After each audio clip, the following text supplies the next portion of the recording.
ಸಾಹಿತಿ, ಎಲ್ಲಕ್ಕಿಂತ ಹೆಚ್ಚಾಗಿ ನಮ್ಮೆಲ್ಲರ ಆತ್ಮೀಯ ಸಹೋದರ ಮುಳುಬಿ ಗುಂಡೇರಾವ್ ಸರ್ ಅವರ ಒಂದು ಶುಭ ಒಂದು ಕಾರ್ಯಕ್ರಮ ಎಲ್ಲರಿಗೂ ತಿಳಿದ ಹಾಗೆ ನಾವೆಲ್ಲರೂ ಸನ್ಮಾನ ಮಾಡಲಿಕ್ಕೆ ಬಂದಿದ್ದೇವೆ.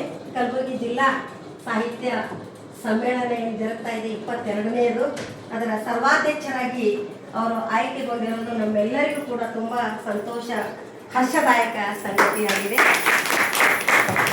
ಇಡೀ ಸೇಡಂ ಊರೇ ಸಂಭ್ರಮಿಸ್ತಾ ಇದೆ ಅವರಿಗೆ ಆಯ್ಕೆ ಮಾಡಿದ್ದಕ್ಕಾಗಿ. ಯೋಗ ಮತ್ತು ಯೋಗ್ಯತೆ ಎರಡೂ ಬೇಕು. ಯೋಗ್ಯತೆ ಅಂತೂ ಸರ್ ಅಲ್ಲಿ ತುಂಬಿ ತುಳುಕ್ತಾ ಇದೆ, ಆದರೆ ಈಗ ಯೋಗನೂ ಕೂಡಿ ಬಂದಿದೆ ನಿಜವಾದ ಅರ್ಥದಲ್ಲಿ. ಹಾಗಾಗಿ ತಂಡೋಪತಂಡವಾಗಿ ಮತ್ತು ವೈಯಕ್ತಿಕ ನೆಲೆಯಲ್ಲಿ ಮತ್ತು ಎಲ್ಲಿ ಸಿಕ್ಕರೂ ಬಿಡಂಗಿಲ್ಲ ಇಳಿಸಿ ಅವರಿಗೆ ಸನ್ಮಾನ ಮಾಡಿ ಮುಂದಕ್ಕೆ ಕಳಿಸ್ತಾ ಇದ್ದಾರೆ. ಇದು ದಿನನಿತ್ಯ ನಾವು ನೋಡುತ್ತಿರುವಂತಹ ಸಂಗತಿ. ಅವ್ರ ಬಗ್ಗೆ ನಾನು ಮಾತಾಡಲಿಕ್ಕೆ ಬಹಳ ಖುಷಿ ಅನ್ನಿಸ್ತಾ ಇದೆ. ಕಳೆದ 40 ವರ್ಷಗಳಿಂದ ನಮ್ಮ ಸೇಡಂ ಊರನ್ನು ಕರ್ಮಭೂಮಿಯನ್ನಾಗಿ ಮಾಡಿಕೊಂಡು ಕನ್ನಡದ ನಾಡು ನುಡಿಗಾಗಿ ಕಂಕಣಬದ್ಧರಾಗಿದ್ದಾರೆ. ಸುಮ್ಮನೆ ಸೇವೆ ಮಾಡೋದಲ್ಲ, ಅವ್ರ ಅಧಿಕಾರದಲ್ಲಿ ಇರಲಿ ಇಲ್ಲದೆ ಇರಲಿ ಉಸಿರಾಗಿಸ್ಕೊಂಡಿದ್ದಾರೆ. ಕನ್ನಡ ತನು ಮನ ಧನ ಎಲ್ಲನೂ ಕನ್ನಡಕ್ಕಾಗಿ ಸಮಯ ಕೊಡ್ತಾ ಇದ್ದಾರೆ. ತನು ಮನ ಧನ ಅಷ್ಟೇ ಅಲ್ಲ, ಸಮಯ ಮತ್ತು ತಮ್ಮ ಜ್ಞಾನ ಅದು ಬಹಳ ಮುಖ್ಯ ಇದೆ. ಎಲ್ಲವನ್ನೂ ಕೂಡ ಸಮಾಜಕ್ಕೆ ಕೊಡ್ತಕ್ಕಂಥದ್ದು. ನಾವು ಒಟ್ಟಿಗೆ ಕೆಲಸ ಮಾಡಿರ್ತಕ್ಕಂಥದ್ದಿದೆ. ನೃಪತುಂಗ ಪದವಿ ಮಹಾವಿದ್ಯಾಲಯದಲ್ಲಿ ಅವರು ಇತಿಹಾಸ ಲೆಕ್ಚರರ್ ಆಗಿ ಬಹಳ ಅಚ್ಚುಮೆಚ್ಚಿನ ಒಬ್ಬ ಪ್ರಾಧ್ಯಾಪಕರಾಗಿ ಅವರು ಕೆಲಸ ಮಾಡಿದ್ದಾರೆ. ಅವರು ಸರ್ಕಾರಿ ಒಂದು ಹುದ್ದೆ ಬಂದಾಗ ಬಿಟ್ಟು ಹೋಗುವಂತಹ ಪ್ರಸಂಗ. ಆದರೆ ಅವರು ಎಲ್ಲಿ ಹೋಗ್ತಾರೆ ಅಲ್ಲಿ ಎಲ್ಲೆಡೆಯಲ್ಲೂ ಕೂಡ ತುಂಬ ಹೆಸರು ಮಾಡಿರ್ತಕ್ಕಂಥದ್ದು. ಕನ್ನಡ ಸಾಹಿತ್ಯ ಪರಿಷತ್ತು ಏನಿದೆ ನಮ್ಮ ಸೇಡಂನಲ್ಲಿ 3 ಅವಧಿಗೆ ಅವರು ನಿರಂತರವಾಗಿ ತಾಲೂಕಾದ ಅಧ್ಯಕ್ಷರಾಗಿ ಸೇವೆ, ಕಾರ್ಯದರ್ಶಿಯಾಗಿ ಮೊದಲು, ಆಮೇಲೆ ಅಧ್ಯಕ್ಷರಾಗಿ, ಆಮೇಲೆ ತಾಲೂಕಾ ಸಾಹಿತ್ಯ ಸಮ್ಮೇಳನದ 9ನೇದು ಸರ್ವಾಧ್ಯಕ್ಷರಾಗಿ ಅವರು ಒಂದು ಸನ್ಮಾನಕ್ಕೆ ಪ್ರೀತಿಗೆ ಪಾತ್ರರಾಗಿದ್ದಾರೆ. ಈಗ ಕಲಬುರಗಿ ಜಿಲ್ಲೆಯಲ್ಲಿ ಒಂದು ದೊಡ್ಡ ಹೆಸರಿದೆ ಸೇಡಂ.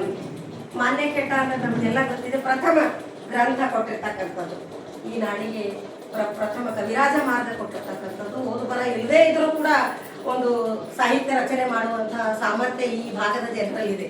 ಇನ್ನು ಓದು ಬರಹ ಬಲ್ಲಂತ ನಮ್ಮ ಮುಳುಬಿ ಸರ್ ಅವರು ಅನೇಕ ಕೃತಿಗಳನ್ನು ಕಟ್ಟಿಕೊಟ್ಟಿದ್ದಾರೆ. ಅಂತ ಇಂಥವೆಲ್ಲ ಮೌಲಿಕ ಕೃತಿಗಳು, ಅದು ಬಹಳ ಮುಖ್ಯ. ಸಾಹಿತಿಗಳ ಕುರಿತಾಗಿ, ಕಲಾವಿದರ ಕುರಿತಾಗಿ, ಆಮೇಲೆ ಶಿಕ್ಷಕರ ಕುರಿತಾಗಿ, ಮುಖ್ಯವಾಗಿ ಅಂದರೆ ನಮ್ಮ ಈ ನಾಡಿನ ಕುರಿತಾಗಿ, ಶಾಸನಗಳ ಕುರಿತಾಗಿ, ಎಲ್ಲ ಯಾವ ವಿಷಯ ಅವರಿಗೆ ಮನದಟ್ಟಾಗಿದೆ ಆ ಕುರಿತಾಗಿ ಸಂಶೋಧಕರಾಗಿದ್ದಾರೆ. MPhil ಕೂಡ ಕಂಪ್ಲೀಟ್ ಮಾಡಿದ್ದಾರೆ ಸರ್ ಅವರು ಸೇಡಂ ನೆಲದ ಕುರಿತಾಗಿ, ಮಾನ್ಯುಮೆಂಟ್ಸ್ ಕುರಿತಾಗಿ. ಹೀಗಾಗಿ ಒಬ್ಬ ಸಾಹಿತಿಯಾಗಿ, ಒಬ್ಬ ಶಿಕ್ಷಕರಾಗಿ, ಒಂದು ಅರ್ಥದಲ್ಲಿ ಸಮಾಜದಲ್ಲಿ ಒಂದು ಅರ್ಥದಲ್ಲಿ ಸುಧಾರಕರಾಗಿ ಕೂಡ ಅವರು ಕೆಲಸ ಮಾಡಿದ್ದಾರೆ ಅಂದರೆ ಆಗೋದಿಲ್ಲ. ಹೀಗಾಗಿ ಮುಳುಬಿ ಸರ್ ಅವರು ದಿನನಿತ್ಯ ನಾವು ಮೊಬೈಲ್ನಲ್ಲಿ, ಪತ್ರಿಕೆಯಲ್ಲಿ ಎಲ್ಲ ಕಡೆ ನೋಡ್ತಾ ಇದ್ದೇವೆ. ಅವ್ರು ಹೇಳ್ತಾ ಇದ್ದಾರೆ, ಯಾರು ಬರೋರಿಗೆ ಇನ್ನೂ ಅಧಿಕೃತವಾಗಿ ನನಗೆ ಕರೆನೇ ಬಂದಿಲ್ಲ, ಬರಬೇಕು ಅವರು ಸರ್, ಅವ್ರು ಬರಲಿ ಬೇಡಲಿ, ನಾವಂತೂ ಬರೋರು ಅಂತ ತಿಳ್ಕೊಂಡು ಎಲ್ಲರೂ ಕೂಡ ಅವ್ರ ಮೇಲಿನ ಅಭಿಮಾನದಿಂದಾಗಿ, ಪ್ರೀತಿ ವಿಶ್ವಾಸದಿಂದಾಗಿ ಮನೆಗೆ ಬಂದಿದ್ದೇವೆ.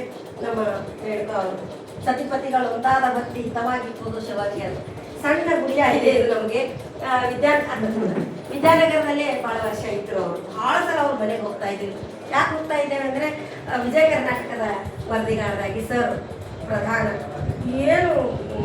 ಏನಂತೇವು ರಹದಾರಿ ಆಗಿತ್ತು ಅವ್ರ ಮನೆಗೆ, ನಮ್ಮ ಮನೆಗೆ ಪ್ರೋಗ್ರಾಮ್ ಮಾಡೋದು, ಒಯ್ದು ಕೊಡೋದು.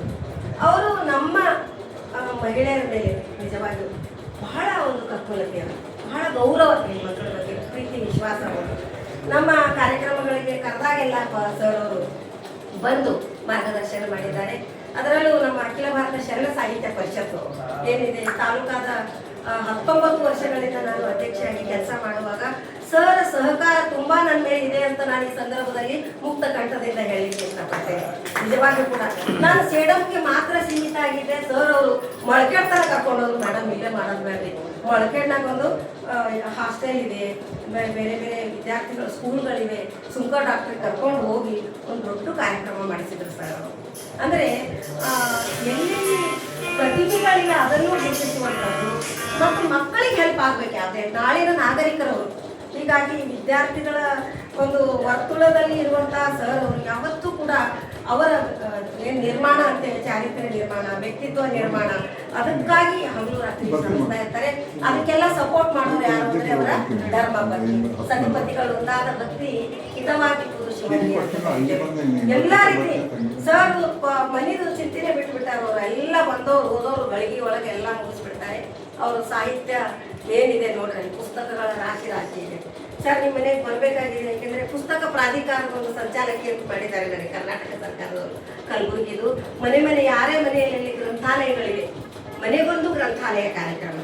ಹಾಗಾಗಿ ಬಂದು ಅವರಿಗೆ ಗೌರವಿಸಿ ಒಂದು ಸರ್ಕಾರದ ವತಿಯಿಂದ ಒಂದು ಸರ್ಟಿಫಿಕೇಟ್ ಕೊಟ್ಟು ಹೋಗುವಂತಹ ಒಂದು ಕಾರ್ಯಕ್ರಮ ಎಲ್ಲೆಡೆಯಲ್ಲಿ ನಾವು ಮಾಡಲಿಕ್ಕೆ ಶುರು ಮಾಡಿದ್ದೇವೆ. ಹೀಗಾಗಿ ಪುಸ್ತಕ ಪ್ರೇಮಿ ಏನಿದ್ದಾರೆ ಅವರು, ಅದು ಇವತ್ತು ಇಷ್ಟು ಎತ್ತರಕ್ಕೆ ಕರ್ಕೊಂಡು ಪುಸ್ತಕ, ಕನ್ನಡ ಪುಸ್ತಕಗಳನ್ನು ಓದುವಂಥದ್ದು, ಕನ್ನಡ ವಿಸ್ತರಿಸುವಂಥದ್ದು, ಕನ್ನಡ ಎಲ್ಲೆಡೆಯಲ್ಲಿ ಮನೆಮಾತು ಮಾಡುವಂಥದ್ದು ಇದೆಲ್ಲ ಅಲ್ಲಿದೆ. ಮತ್ತು ಶರಣರ ಬಗ್ಗೆ ಅಗಾಧವಾದ ಪ್ರೀತಿ ಇದೆ ಅವರಿಗೆ. ಯಾವುದೇ ಶರಣರ ಬಗ್ಗೆ ಮಾತಾಡಿಕೊಟ್ರೆ ಏನು ಅಥೆಂಟಿಕ್ ಆಗಿ ಮಾತಾಡ್ತಾರೆ. ಅದರಲ್ಲೂ ಇಲ್ಲಿ ನಮ್ಮ ಸುತ್ತಮುತ್ತಲಿಂದ ಬಿಜ್ಜಳದ, ನಮ್ಮ ಬಿಜಿನಹಳ್ಳಿದಾಗಿರ್ಬೋದು, ಕೋಡ್ಲಾದಿರ್ಬೋದು, ಮಾನ್ಯಕೇಟದಿರ್ಬೋದು, ಐತಿಹಾಸಿಕ ಸ್ಥಳಗಳೇನಿವೆ ಅಲ್ಲಿ ಆಗಿ ಹೋಗಿರ್ತಕ್ಕಂಥ ಏನು ಶರಣ ಸಂಪತ್ತರಿದ್ದಾರೆ ಅವರಿಗಾಗಿ ಅವರು ಮನನ ಮಾಡ್ಕೊಂಡು ಬಿಟ್ಟಿದ್ದಾರೆ. ಕೆಲವು ಓದಿ ಹೇಳುವಂಥದ್ದಲ್ಲ, ಹುಡುಗದ ಅಂತೀವಲ್ಲ, ಅದು ಅವರು ಒಳಗೆಯಿಂದ ಬರ್ತದೆ ಆ ಪ್ರೀತಿ. ಕೊನೆ ಅವ್ರು ಹೇಳ್ತಾರೆ, ಕೊನೆ ಉಸಿರಿನವರೆಗೂ ನಾನು ಕನ್ನಡಕ್ಕಾಗಿ ಶ್ರಮಿಸ್ತೇನೆ ಅನ್ನುವಂಥ ಮಾತಿದೆಯಲ್ಲ. ಯಾವ ದೊಡ್ಡ ರಾಷ್ಟ್ರಕವಿ ಅಥವಾ ಜ್ಞಾನಪೀಠ ಪ್ರಶಸ್ತಿ ವಿಜೇತರು ಹೇಳುವಂಥ ಮಾತಿಗಿಂತ ಕಡಿಮೆ ಇಲ್ಲ. ನಿಜವಾಗಿಯೂ ಕೂಡ ಅಂತಹ ಒಂದು ಎದೆಗಾರಿಕೆ, ಒಂದು ಧೈರ್ಯ ಅವರಲ್ಲಿ ಇದೆ. ಹೀಗಾಗಿ ನಮ್ಮ ವಿಜಯಕುಮಾರ್ ತೇಲುತಿಪ್ಪೆಯವರು ಏನು ನಮ್ಮೆಲ್ಲರ ಆತ್ಮೀಯ ಸಹೋದರ, ಅವರು ಆರಿಸಿ ಬರೋದಕ್ಕೆ ನಾವು ಬಹಳ ಹೋರಾಟ ಮಾಡಿದ್ದೇವೆ. ನಾವು ಕೂಡ ಎಲ್ಲ ಎಷ್ಟೋ ಜನರಲ್ಲಿ ಎದುರು ಹಾಕ್ಕೊಂಡು, ಬಟ್ ನಾವು ಏನು ಓಟ್ ಹಾಕಿ ಅವ್ರಿಗೆ ಆರಿಸಿ ತಂದಿದ್ದೇವೆ, ಅದು ಸಾರ್ಥಕ ಆಗಿದೆ. ಬಹಳ ಒಳ್ಳೆ ಕೆಲಸ ಮಾಡ್ತಾ ಇದ್ದಾರೆ ನಮ್ಮ ಕಲಬುರಗಿ ಜಿಲ್ಲೆಯಲ್ಲಿ, ದೊಡ್ಡ ಹೆಸರಿದೆ. ಹೀಗಾಗಿ ಬಹುಶಃ ಅವರು ಸೇಡಂಗೆ ಒಂದು ದೊಡ್ಡ ಗೌರವವನ್ನು ಕೊಡ್ತಾ ಇದ್ದಾರೆ. ಈಗಾಗಲೇ ನಮ್ಮ ತರ್ನಳ್ಳಿ ಅವರು ಕೂಡ ಒಂದು ಪರಿಷತ್ತಿನ ಸರ್ವಾಧ್ಯಕ್ಷರಾಗಿದ್ದರು. ನಾನು ಒಂದ್ಸಲ ಬೇಡಪ್ಪ ಭಾಳ ಜನ ಇದ್ದಾರೆ ಅಂತ ಹೇಳಿದ್ರೆ, ಇಲ್ರಿ ಮೇಡಮ್ ನೀವು ಹಾಗೆ ಪುಸ್ತಕ ಬಂದಿರಿ, ಜಾನಪದಗಳು ಹಾಡ್ತೀರಿ, ಏನು ಅದನ್ನು ಕೆಲಸ ಮಾಡ್ತಾ ಇದ್ದೀರಿ ಅನ್ನುವಂಥ ನಿಟ್ಟಿನಲ್ಲಿ ಮಾಡಿದರು. ಈಗ ಸರ್ ಅವ್ರದ್ದು ಒಂದು ಪಾಳಿ ಬಂದುಬಿಟ್ಟಿದೆ. ಅದಕ್ಕೆ ಸ್ವಲ್ಪ ಕಲಬುರಗಿಯಲ್ಲಿ ಕೆಲವರು ಜನರ ಕಣ್ಣು ಕೆಂಪಾಗಿವೆ. ಕೆಲವರು ನನಗೆ ಒಬ್ಬಿಬ್ಬರು ಅಂದ್ರೆ ಏನ್ರಿ ಮೇಡಮ್ ಸೇಡಂತವ್ರು ಗೊತ್ತಾಗ್ಕೊಂಡಿರೇನ್ರಿ, ಅದು ಇನ್ನೂ ಭಾಳ ಮಂದಿ ಅದಾರ, ಇನ್ನೂ ಸುಮ್ಮ ಕೊಡೋದು ಬಂದಿಲ್ಲ. ಈ 3 ಮಂದಿ ಆಗ್ಯಾರ, ಇನ್ನೂ ಜನ ಇದ್ದಾರೆ. ಯಾರು ಕೆಲಸ ಮಾಡ್ತಾರೆ ಮುಂದೆ ನೋಡಿ, ಬರೀ ಯಾವುದೋ ಒಂದು ಪ್ರಶಸ್ತಿಗಾಗಿ, ಯಾವುದೋ ಒಂದು ಪುರಸ್ಕಾರಕ್ಕಾಗಿ ಎಲ್ಲೋ ಒಂದು ಹೆಸರು ಬರ್ತದೆ, ಯಾರೂ ಗುರುತಿಸ್ತಾರೆ ಇಲ್ಲ. ಸರ್ ಅವರನ್ನು ನೋಡಿ ಕಲಿಯುವಂಥದ್ದು ಭಾಳ ಇದೆ. ವಯಸ್ಸಿನಲ್ಲಿ ಹಿರಿಯರಾದವರು ಕೂಡ ಕಲಿಯುವಂಥದ್ದು. ಯಾಕೆಂದರೆ ಅವ್ರು ಯಾರ ಹೊಗಳಿಕೆಗೆ ಅವ್ರು ಎಲ್ಲರೂ ತಲೆ ಮಾಡಿಲ್ಲ, ತೆಗಳಿಕೆಗೆ ಇಲ್ಲ. ಅಲ್ಲಿ ಬಿಡ್ರಿ ಅಂತ ಹೆಂಗೆ ಶರಣರು ಇದ್ದರು ಆ ಕಾಲದಲ್ಲಿ, ಅದೇ ಗುಣ ಅವರಲ್ಲಿದೆ. ಒಟ್ಟು ಮುಂದೆ ನೋಡಿ ಕೆಲಸ ಮಾಡೋದು, ಕೆಲಸ ಕಾಯಕ ಅಂತೀವಲ್ಲ, ಅದು ಕಾಯಕ ನಿಷ್ಠರಾಗಿದ್ದಾರೆ, ಕಾಯಕ ಜೀವಿಯಾಗಿದ್ದಾರೆ. ಕಾಯಕದಲ್ಲಿ ಅವರು ಕೈಲಾಸವರು. ಕೆಲಸ ಇದ್ರೆ ಹುಚ್ಚಿಡ್ತದ್ರಿ ಅವ್ರಿಗೆ. ಈ 2 ವರ್ಷ ರಿಟೈರ್ ಆಗ್ತಾರ, ಅವ್ರು ಏನ್ ಮಾಡ್ಬೇಕು ಕೊಡೋರೇ ಅಲ್ರಿ, ಅವಾಗ ಸುಮ್ ಕೊಡಕ್ ಸಾಧ್ಯ ಮತ್ತಿನ 10 ಕೆಲಸ ಜೋಡಿಸ್ಕೋತಾರ, ಜಾಸ್ತಿನೇ ಸಪೋರ್ಟ್ ಮಾಡ್ತೀರಿ ಗ್ಯಾರಂಟಿ ಎಲ್ಲರಿಗೂ ಕೂಡ. ಅದಕ್ಕೆ ನಾವು ಶಾಂಭವಿ ಮಹಿಳಾ ಸಂಘ ಸೇಡಂನಲ್ಲಿ ಕಳೆದ 19 ವರ್ಷಗಳಿಂದ ಸರ್ ಮಹಿಳಾ ಜಾಗೃತಿಗಾಗಿ, ಮಹಿಳೆಯರ ಒಂದು ಉತ್ಥಾನಕ್ಕಾಗಿ, ಮಹಿಳೆಯರ ಆರ್ಥಿಕ ಸಬಲೀಕರಣಕ್ಕಾಗಿ ನಾವೆಲ್ಲರೂ ಶ್ರಮಿಸ್ತಾ ಇದ್ದೇವೆ. ನಾವೆಲ್ಲರೂ ಆರ್ಥಿಕವಾಗಿ ಸಬಲರಾಗಿದ್ದೇವೆ ಸರ್. ಮತ್ತು ನಾವೆಲ್ಲರೂ ನಮ್ಮ ವೈಯಕ್ತಿಕ ನಿರ್ಣಯವನ್ನು ತೆಗೆದುಕೊಳ್ಳುವ ಸಾಮರ್ಥ್ಯ ಇದೆ. ಇವತ್ತು 2 ಲಕ್ಷ, 3 ಲಕ್ಷ, 10 ಲಕ್ಷ ಇರಲಿ, ನಾವು ಯಾರು ಧೈರ್ಯ ಕೇಳೋದಿಲ್ಲ. ನಮ್ಮ ಮನೆ ಗಂಡಸರ ಬಳಿ ಇರ್ಲಿಕ್ಕೆ ನಾವೆಲ್ಲ ಇರ್ತಾವೆ ಸರ್. ಯಾಕಂತ ಕೇಳಿ ಅದೇ ಒಂದು ಧೈರ್ಯ ನಿಜವಾಗಿ ಕೂಡ. ಯಾಕೆಂದ್ರೆ ಹನಿ ಹನಿ ಕುಡಿದ್ರೆ ಹಳ್ಳ ಅಂತ ಸಣ್ಣ ಪ್ರಮಾಣದಲ್ಲಿ ಶುರು ಮಾಡಿದ್ದು. ಇವತ್ತು ನಮ್ಮ ಸಂಘದಲ್ಲಿ ನಾವು ಬಹಳ ಆರ್ಥಿಕವಾಗಿ 2001ರಲ್ಲಿ ಮಹಿಳಾ ಸಬಲೀಕರಣ ವರ್ಷ ಅಂತ ಆಗಿತ್ತು ಸರ್, ವಿಮೆನ್ ಎಂಪವರ್ಮೆಂಟ್ ಇಯರ್ ಸರ್ಕಾರದ ವತಿಯಿಂದ. ಮತ್ತು ನಾವು ಭಾಳ ವರ್ಷ ಆದ್ಮೇಲೆ ಮುಂದೆ ಸ್ಟಾರ್ಟ್ ಮಾಡಿದ್ವಿ ಸರ್. ಅಲ್ಲಿಂದ ಇಲ್ಲಿಯವರೆಗೆ ನಾವು ಮಕ್ಕಳ ಶಿಕ್ಷಣಕ್ಕಾಗಿ ಇರ್ಬೋದು, ನಾವು ಪ್ರವಾಸಕ್ಕಾಗಿ ಹೋಗೋದಾಗಿರ್ಬೋದು, ಮಕ್ಕಳ ಮದುವೆ ಎಲ್ಲದಕ್ಕೂ ನಮ್ಮ ಕಾಂಟ್ರಿಬ್ಯೂಷನ್ ದೊಡ್ಡದಿದೆ ಸರ್. ಭಾಳ ಹೆಮ್ಮೆ. ಯಾಕೆಂದರೆ ನಾವು ಪ್ರಾರಂಭದಲ್ಲಿ ನಮ್ಮ ಓಣಿಯಲ್ಲಿ ಎಲ್ಲರೂ ಅಂತಿದ್ರು, ಮೇಡಮ್ ನೀವು ಒಬ್ಬರು ಬಳಸ್ಕೊಂಡು ಚಲೋ ಇದ್ರೆ ಆಯ್ತೇನ್ರಿ, ನಾವು ಮನೆಗಿರೋ ಹೆಣ್ಮಕ್ಳು ಏನು ಮಾಡಬೇಕ್ರಿ ಅನ್ನುವಂಥದ್ದು ನನಗೆ ಯಾವಾಗಲೂ ಕಿಂಚಾಗ್ತಾ ಇತ್ತು. ಅವರನ್ನು ಎಲ್ಲರನ್ನು ತೆಗೆದುಕೊಂಡು ಕೆಲಸ ಮಾಡೋಣ ಅಂತ ಮುನ್ನಡೆದ್ವಿ. ಏನು ಮಾಡಬೇಕು ಅನ್ನೋದ್ರಲ್ಲಿ ನಮ್ಗೆ ಚೆನ್ನಮಕ್ಕ ಸಿಕ್ಕೋದು ನಮಗೆ. ಚೆನ್ನಮಕ್ಕ ಮಹಿಳೆಯರು ಸುತ್ತಮುತ್ತ ಅವ್ರಿಗೆ ಹೆಂಗಂದ್ರೆ ಸಕ್ರೆಗೆ ಹೆಂಗೆ ಇರುವೆ ಬಂದು ಕೂಡ್ತಾವ ಹಂಗೆ ಅವ್ರು ಬಳಿ ಬರ್ತಾರೆ. ಈಗಾಗಲೇ ಅವರು ಹೇಳಿದ ಮಾಜಿ ನಮ್ಮ ಪುರಸಭೆ ಅಧ್ಯಕ್ಷರಾಗಿದ್ದಾರೆ, ವೀರಶೈವ ಫೌಂಡೇಶನ್ ಅಧ್ಯಕ್ಷರಾಗಿದ್ದಾರೆ, ಇದುಕೊಂಡು ಸಮರ್ಥವಾಗಿ ಕೆಲಸ ಮಾಡಿದ್ದಾರೆ. ಆವಾಗ ನಾನು ಅವ್ರ ಬಳಿ ಹೋದಾಗ ಒಂದು ಸಂಘ ಮಾಡಮಕ್ಕ ಅಂತೇ ಆಯ್ತು ಬಾರೋ ಅಂದರು. ಅವ್ರ ಕಾರ್ಯದರ್ಶಿಯಾಗಿ ನೀನೇ ಅಧ್ಯಕ್ಷರು. ಅವತ್ತಿನಿಂದ ಇಲ್ಲಿವರೆಗೂ ಕೂಡ ನಿರಂತರ ಕಾರ್ಯಕ್ರಮ ಮಾಡ್ಕೊಂಡು ಬಂದಿವಿ ಸರ್ ಸಂಘದ ವತಿಯಿಂದ. ನೀವು ಕೂಡ ಬಂದಿರಿ. ಯಾರು AC ಮೇಡಮ್ ಸಹಿತ ಬಿಟ್ಟಿಲ್ಲ. ಲತಾ ಕುಮಾರಿ ಇದ್ದಾಗ ಅವರು ಬಂದಿದ್ರು, PSI ಅವ್ರು ಬಂದಿದ್ರು, ಎಲ್ಲರೂ ಈಗಲೂ ಯಾರು ಕರೆದು ಬರ್ತಾರೆ ಸರ್. ಸಣ್ಣ ಸಮಾರಂಭ ಇರಲಿ ನೀವು ಮಾಡ್ಲಿಕ್ಕತ್ತಿರಲಿಲ್ಲ ಅದೇ ದೊಡ್ಡದು.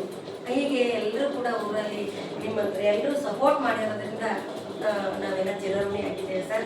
ಹಾಗಾಗಿ ನಮ್ಮ ಶಾಂಭವಿ ಸಂಘದ ವತಿಯಿಂದ ಮತ್ತು ಇದರಲ್ಲಿ ನಾನು ನೆನೆಸ್ಕೊತೀನಿ ನಮ್ಮ ಜನ ಸಾಹಿತ್ಯ ಪರಿಷತ್ತಿಗೆ ನಿಮ್ಮ ಕೊಡುಗೆ ಇದೆ.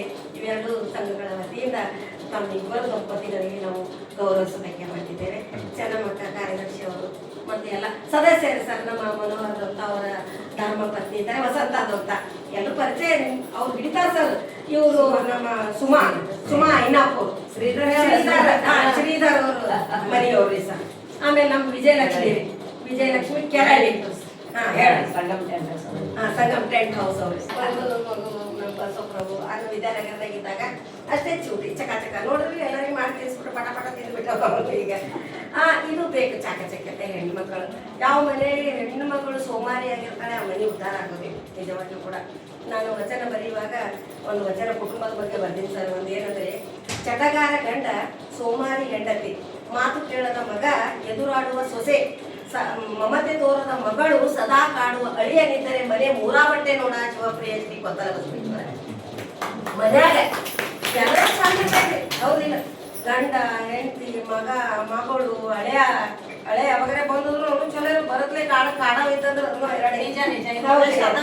ಇವು ಅವ ಉದಾಹರಣೆಗಳು. ಹೀಗಾಗಿ ಒಳ್ಳೆಯ ಒಂದು ಕುಟುಂಬ, ಸುಸಂಸ್ಕೃತ ಕುಟುಂಬ. ವಿದ್ಯಾವಂತ ಅಂತ ಹೇಳೋದಕ್ಕಿಂತ ನಾನು ಸುಸಂಸ್ಕೃತ ಅನ್ನುವಂಥ ಪದವನ್ನು ಬಳಸ್ತೇನೆ. ಹೀಗಾಗಿ ಇಂಥ ಆದರ್ಶ ವ್ಯಕ್ತಿಗಳು ಸಮಾಜದಲ್ಲಿ ಹೆಚ್ಚಾಗಬೇಕು ಅಂತ ಹೇಳ್ತಾ ನನ್ನ ಮಾತಿಗೆ ವಿರಾಮ ಕೊಡ್ತೇನೆ. ಈಗ ಅವರ